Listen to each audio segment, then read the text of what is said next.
Masyarakat yang terdaftar dan masuk dalam daftar pemilih tetap atau DPT dilarang membawa telepon seluler atau HP ke dalam bilik suara saat hari pemungutan suara pada Rabu 14 Februari tahun 2024. Larangan membawa perangkat elektronik ini bertujuan agar pemilih tidak dapat memfoto dan merekam proses penggunaan hak pilih dalam pemilihan umum tahun 2024. Ketua KIP Kota Lok Sumawe, Abdul Hakim, mengatakan perintah untuk tidak membawa HP tertuang dalam Peraturan KPU Nomor 25 Tahun 2023 tentang pemungutan dan perhitungan suara dalam pemilu.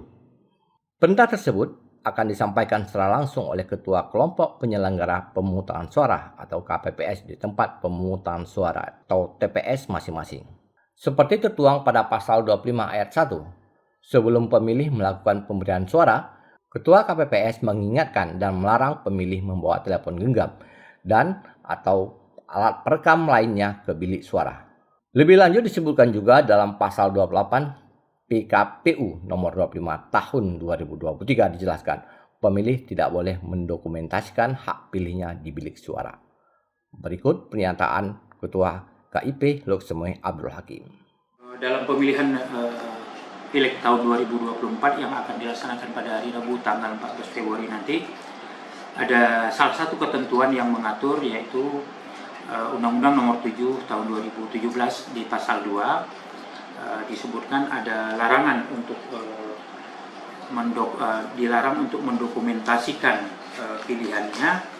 Kemudian turunan daripada undang-undang itu dalam PKPU Nomor 25 Tahun 2023 pasal 25 huruf E disebutkan bahwa pemilih dilarang membawa telepon genggam dan atau alat perekam lainnya. Kemudian juga di dalam pasal 28 ayat 2 yang berbunyi pemilih tidak boleh mendokumentasikan hak pilihnya. Jadi atas dasar itu kita di KIP Kota Lok Sumawe juga akan melaksanakan ketentuan tersebut, di mana nanti KPPS akan melarang pemilih yang akan menggunakan hak pilihnya di bilik suara untuk tidak membawa alat HP ataupun alat perekam lainnya. Kita melarang, bukan memberikan sanksi. Artinya pada saat si pemilih sudah masuk dalam antrian dalam ring TPS, kemudian nanti pada saatnya gilirannya tiba, si pemilih tersebut akan dipanggil oleh KPPS, Ketua KPPS, untuk diserahkan surat suaranya. Pada saat itu kita akan meminta si pemilih tersebut untuk menyimpan alat perekam ataupun HP di meja KPPS.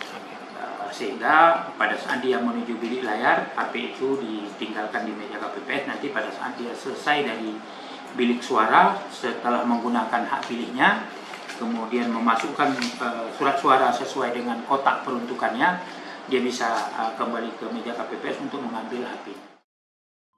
Dari Lok Sumawe, Denny Mutadi melaporkan untuk Puja TV Aceh.